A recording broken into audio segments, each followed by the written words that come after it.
In the Iraqi desert, a clay tablet reveals that ancient beings created humans as part of their experiment. An Ethiopian manuscript, thousands of kilometers away, tells the same event with a deeply unsettling biological detail.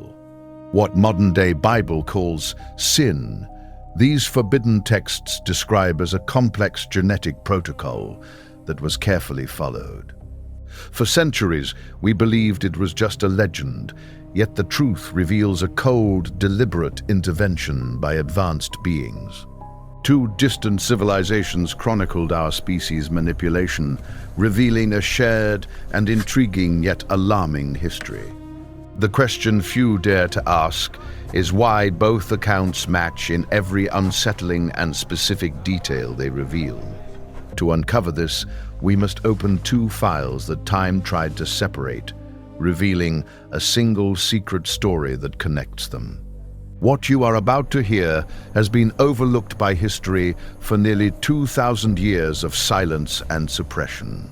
This is about comparing two ancient documents and letting them speak for themselves, free from faith or dogma. What they say, side by side, challenges everything we thought we knew about our origins and the essence of humanity. Let us begin in Mesopotamia, the land between two rivers where the first known writing of humanity was born and flourished.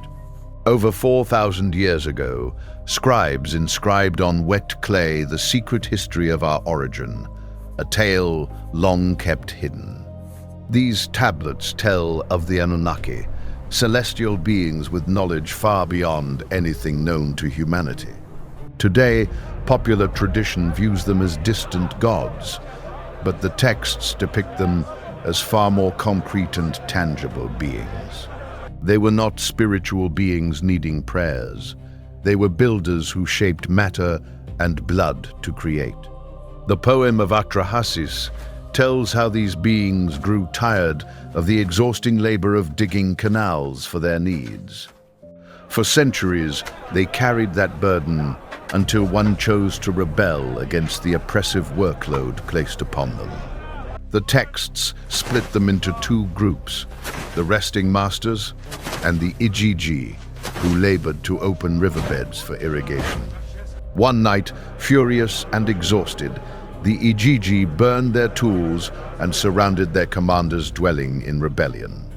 The rebellion pushed leaders to urgently find a solution to ease the burden while maintaining control over their creations. They needed a new workforce, a being able to bear the burden they were no longer willing to carry themselves. They decided, as the text states, to change the fate of the planet and all its inhabitants forever. Enki, the wisest, suggested creating a being to bridge the gap between the masters and their labor. He called upon Ninhursag, the Great Mother, the sole one with the knowledge to create the new creature they envisioned. They decided to create a hybrid by mixing their own divine essence with the raw clay extracted from the Earth's surface. The account is astonishingly precise, almost surgical in detail, which is rare for what we call a simple ancient myth. The tablets reveal they sacrificed a god to obtain blood that would grant intelligence to the new being they were creating. The chosen god held a mind and destiny, and from his death would rise the spirit to inhabit the man they aimed to create. His blood mixed with clay, shaped by 14 goddesses who acted as living matrices, molding the first humans into being. 7 male and 7 female beings carefully distributed the first creatures among themselves in a balanced way. The Enuma Elish describes a similar act, where the blood of a god becomes the mold for the human species that would follow. It wasn't about bringing dust to life, but about merging two distinct materials in a laboratory setting. The Sumerians believed in grafting, uniting the celestial and terrestrial to create something entirely new and unprecedented. Divine blood sparked intelligence, while clay formed the obedient mortal body needed for their purposes. For the first time in written history, a text described creation as a technical act, repeatable and meticulously planned. The Anunnaki did not create out of love, but out of necessity, designing a species tailored to their own interests and needs. The first prototype wasn't perfect, and the text acknowledges there were failures before reaching the final model. Defective creatures are incomplete beings, showing that their creation was a process of trial, error, and correction. One of them could not control its own body, another lacked strength, another had been born unable to procreate. After many failures, they finally created the definitive model that could work and reproduce effectively. The tablets call the first creature Lulu, meaning primitive man, the worker created to serve their needs. Once finished, the great gods sighed with relief, for at last someone would bear the weight they had long endured. The new being seized the tools, opened the canals, and raised the temples its creators no longer wished to touch or maintain. Yet, alongside the toil, the Anunnaki infused him with their blood, sealing a destiny that was impossible to foresee. That divine spark would make the creature grow and multiply, filling the earth tirelessly and changing everything. As humanity grew, the moment approached when those who created it would once again manipulate their own design. Enki, the god who created man, would also seek to protect him from the punishment that was to come. While others sought to destroy their creation, he whispered warnings to the only human deemed worthy of survival. The same ambiguous figure creates and saves, appearing in both the tablets and later narratives. This duality implies a real conflict between those who created man and the fate they imposed on him.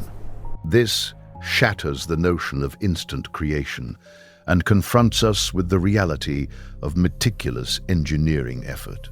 Here emerges the first coincidence that researchers find hard to explain with just simple chance or coincidence. This concept of celestial beings intervening in the flesh also appears in another, more distant and different book. A book that the Western Church decided to hide, but which survived concealed in the mountains of another continent. In it, celestial beings do not create man from scratch. Rather, they modify him once he already inhabits the earth. If the Sumerians narrated the original design, this other text recounts the second intervention upon that initial work. That book is the Book of Enoch, preserved intact only within the ancient and revered canon of the Ethiopian Bible. While the West removed it from its pages, the monasteries of Axum protected each of its unsettling verses with great care. In it, the descent of a group of celestial beings known by the unsettling name of the Watchers is narrated in vivid detail. 200 of them descended upon Mount Hermon's summit to seal a dark pact, according to the account. The very name of that mountain became forever linked to the oath they pronounced there before descending to the earth. Their leader, Semyaza, made them vow to share the burden of that decision together until the very end. He feared he alone would face the consequences, so he bound his 200 companions to a lasting shared guilt. They had gazed upon the daughters of men and desired to unite with them against all established divine law and order. The text goes beyond merely describing a physical attraction between two entirely different classes of beings.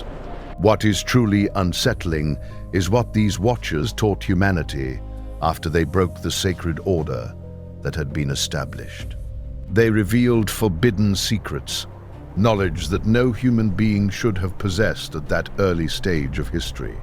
Azazel taught men how to forge metal, to make swords, shields, and all the instruments of war that would lead to destruction. He also showed the use of precious metals, opening the door to greed, vanity, and human violence that would follow. Others taught women the art of cosmetics, the use of roots, poisons, and enchantments that would alter their very nature.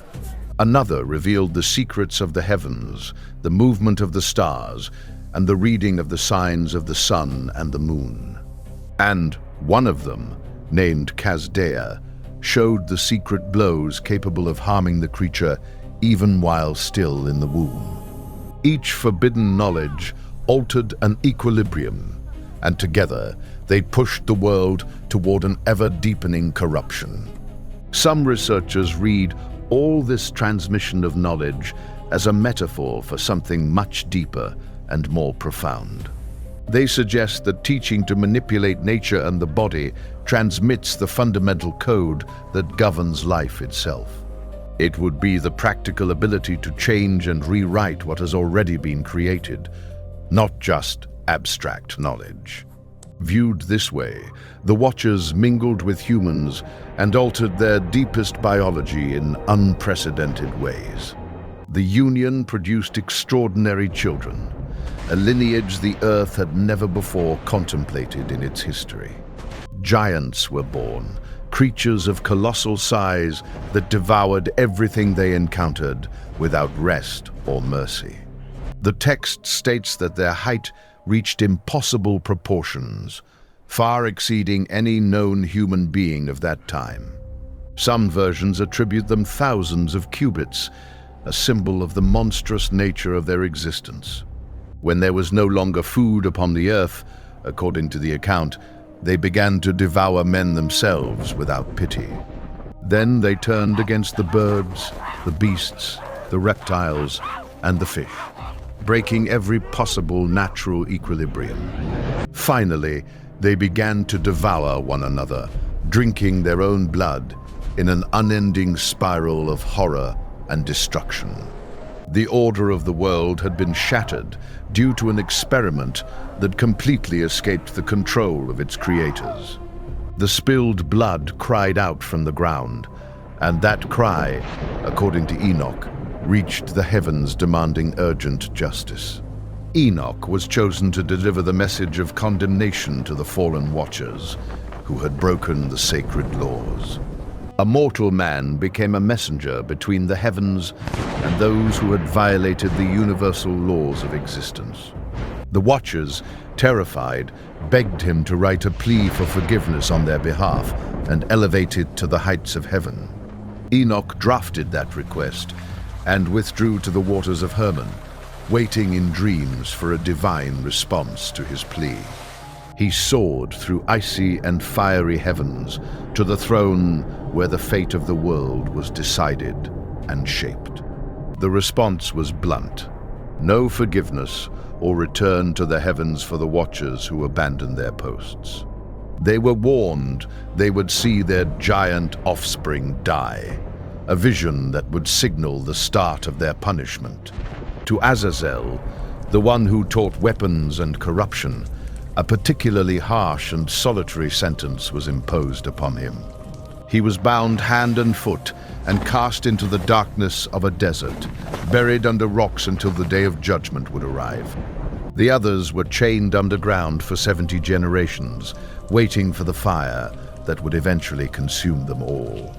The heavens condemned the rebellion, a judgment that no plea or tear could ever reverse or change. Before dying, the giants held a secret revealed by Enoch, one that would alter the course of history forever. The text explains that their bodies were mortal, but their spirit came from the immortal Watchers of the heavens above. Upon dying, their flesh would fall, but their spirit would remain trapped, with no heaven or earth to receive it.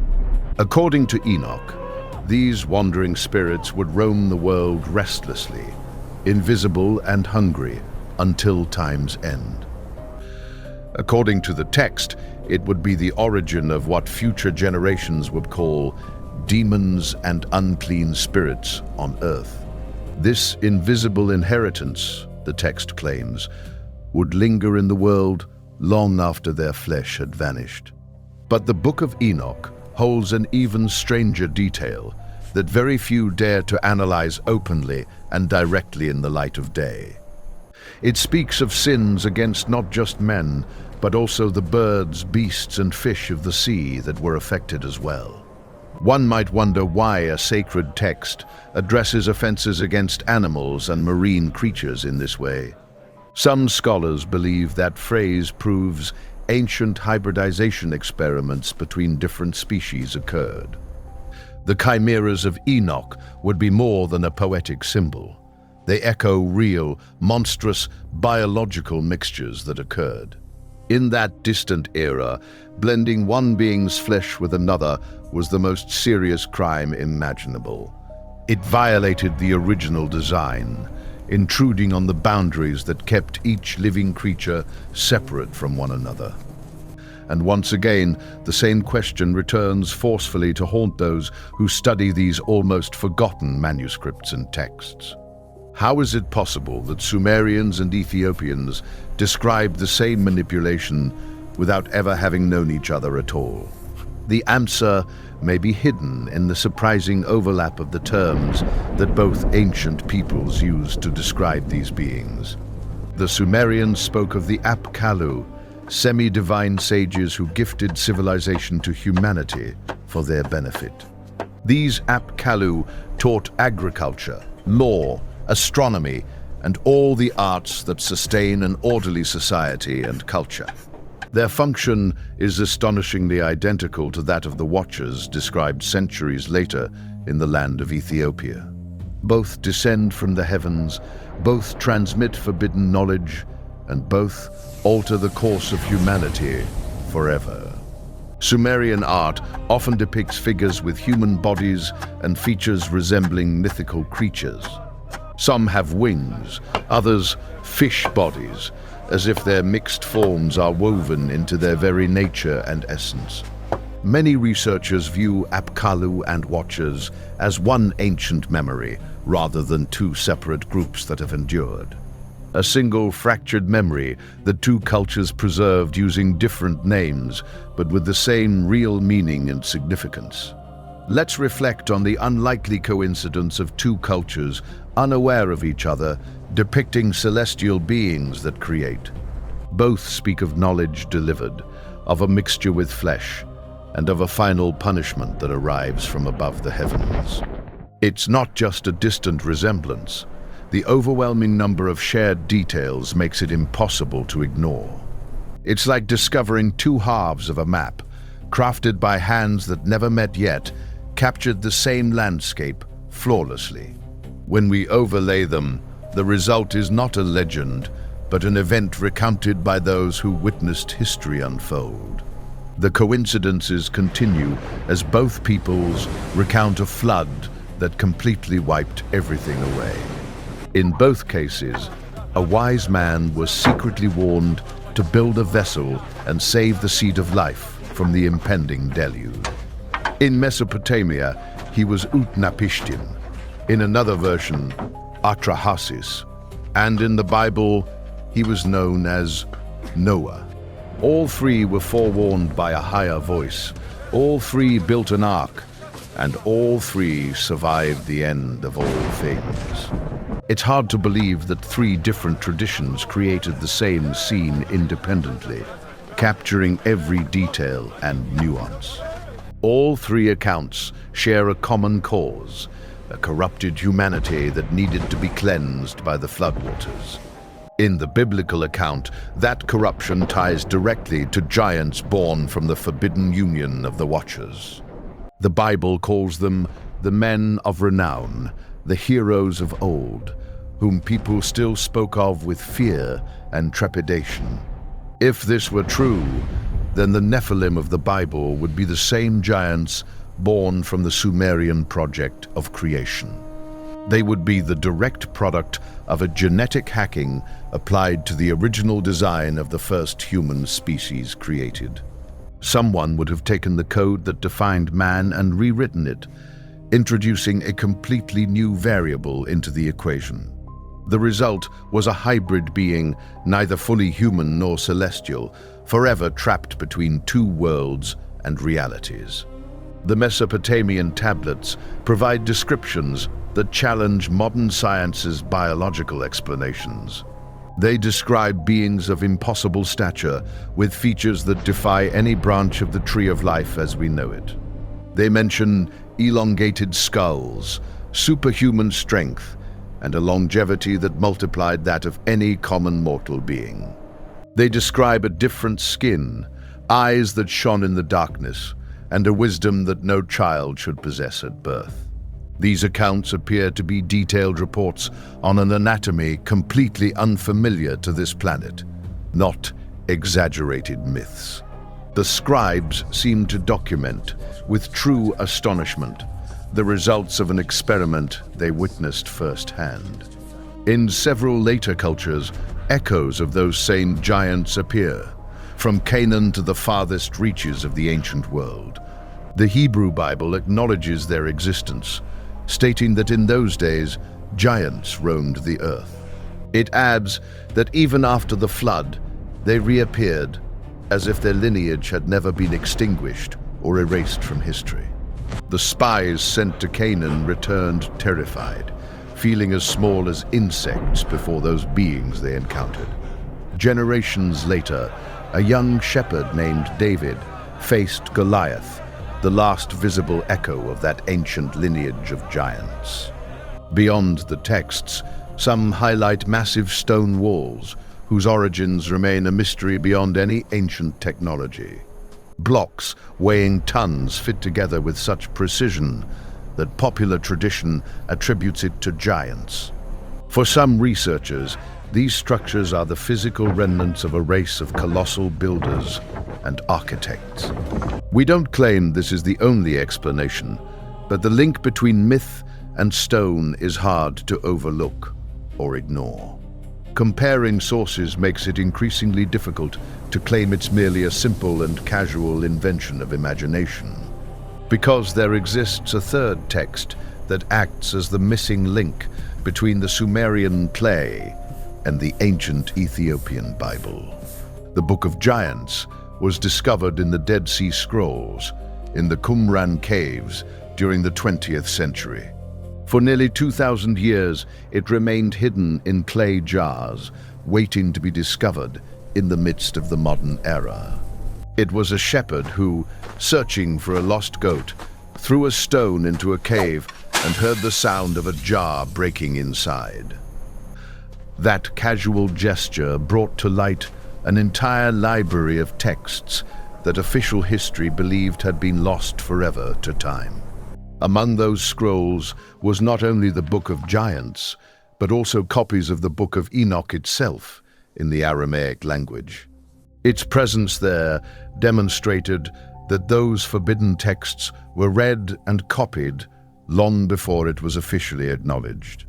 In their fragments, the giants speak, sharing their dreams and sensing with dread the catastrophe that loomed ahead. They dream of trees uprooted and tablets that are erased, clear symbols of their imminent destruction and doom. Terrified by the visions, they send one of their own to seek Enoch, to interpret those nightmares and provide clarity.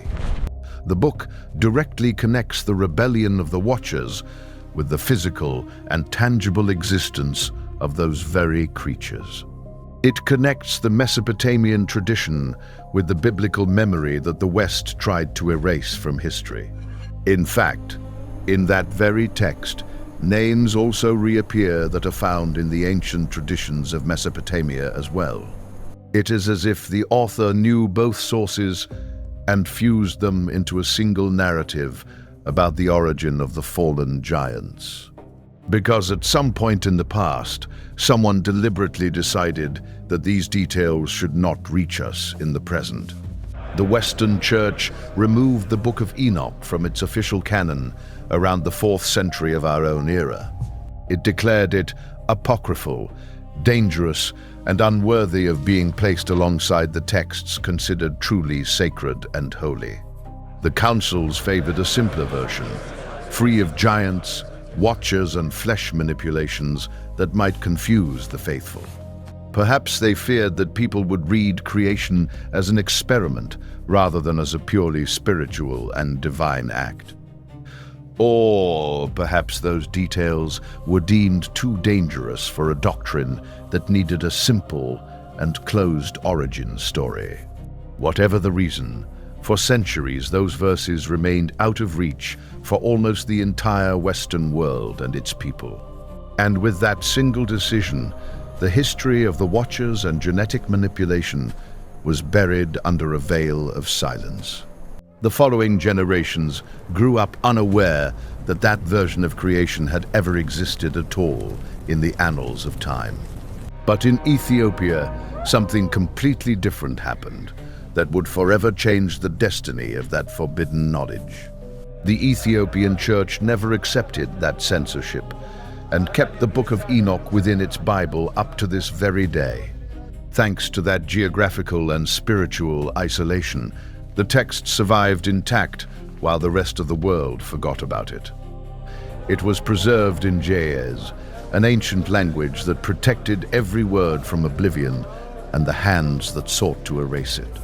That is why the Ethiopian version retains fragments that completely disappeared from the collective memory in the West. While one tradition concealed the truth, the other guarded it like a treasure, without fully understanding its enormous value. For centuries, monks in remote monasteries hand-copied every word, unaware of what they were truly protecting from the world. Only in the 18th century did a European traveler rediscover it and bring it back to the world that had forgotten it. When the West read that lost text again, it discovered with astonishment a story that it believed had been erased forever. Scholars verified that many passages in the New Testament quoted or directly alluded to the Book of Enoch in various ways. That text, once deemed false, was actually a respected reading among the early followers of the faith. Censorship, therefore, had not erased a minor book, but rather a central piece of the oldest and most forgotten thought. And when we compare that Bible with the tablets of Mesopotamia, the pieces begin to fit together in an astonishing manner. The same story, told by two civilizations that never shared writing, language, or any geographical borders whatsoever. The project of the Anunnaki in Sumerian clay and the rebellion of the Watchers on the mountain seem to be one and the same. Two distinct windows that look out onto the same forbidden event hidden in the distant dawn of humanity's history. The convergence between the remnants of Mesopotamia and the texts of Aksum forms an image that is difficult to ignore. We are not facing two separate myths, but a single memory reflected in places that are vastly distant from each other. A forgotten story that survived fragmented, divided between the clay of the desert and the high mountains of Ethiopia. And if both accounts describe the creation of man as a technical act, the boundary between myth and science blurs and fades. Perhaps what we today call religion is in reality the distorted echo of an intervention that we barely comprehend.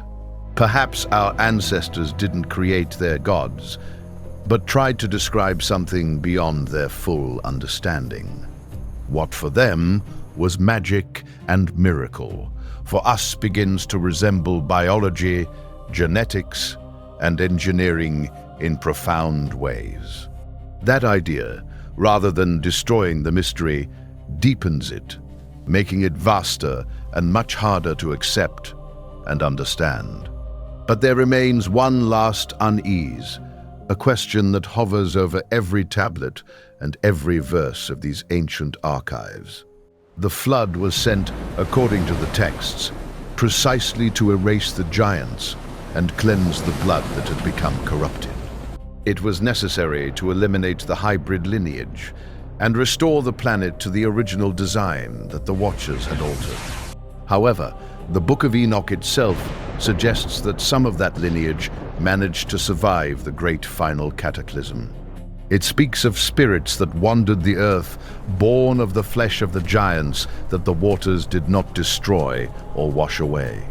And the Bible itself, as we have seen, admits that the giants reappeared even long after the flood itself had taken place.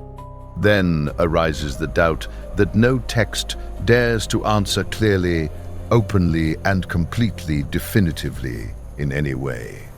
Did the DNA of the Nephilim vanish beneath the waters? Or does it still linger hidden in some secret corner of the world? The texts leave the door ajar for an inheritance that may never have truly faded away. Perhaps the answer does not lie in the distant past, but is silently hidden within our own genetic code and makeup. And if the creation of man was an experiment, then all of us remain the living result of that ancient project and endeavor. The boundary between the divine and the biological becomes blurred when two ancient worlds tell the same hidden truth.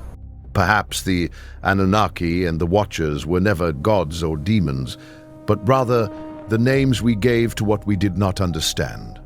Perhaps the giants were not monsters, but the result of a biological boundary that was crossed and violated.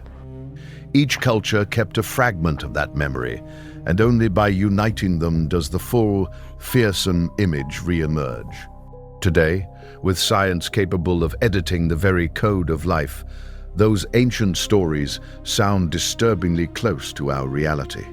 What once felt like a fable of gods and monsters now reads as a chronicle of real manipulation and experimentation. And if our ancestors documented an experiment upon their own flesh, then the myth would be the first report of that endeavor. Perhaps we did not inherit only bones and blood from those times, but also the echo of a decision that was not ours to make. The censored truth wasn't a moral sin, but the technical record of how our species was forever designed and altered. If you wish to continue discovering the mysteries that official history preferred to silence, subscribe now to this channel.